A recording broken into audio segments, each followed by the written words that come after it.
counties in Ohio, Carroll, and Columbiana.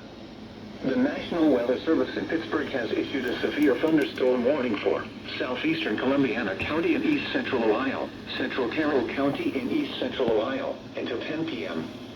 At 9:35 p.m., a severe thunderstorm was located near Carrollton, moving east at 75 miles per hour.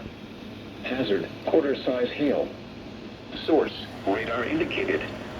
Impact, minor damage to vehicles is possible.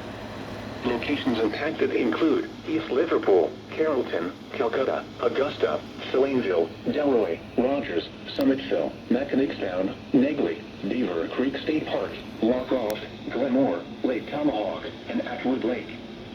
For your protection, move to an interior room on the lowest floor of a building. A tornado watch remains in effect until 1 a.m. for east central Ohio. Please report severe weather by calling 412-262-1988, posting to the National Weather Service Pittsburgh Facebook page, or using Twitter at NWS Pittsburgh.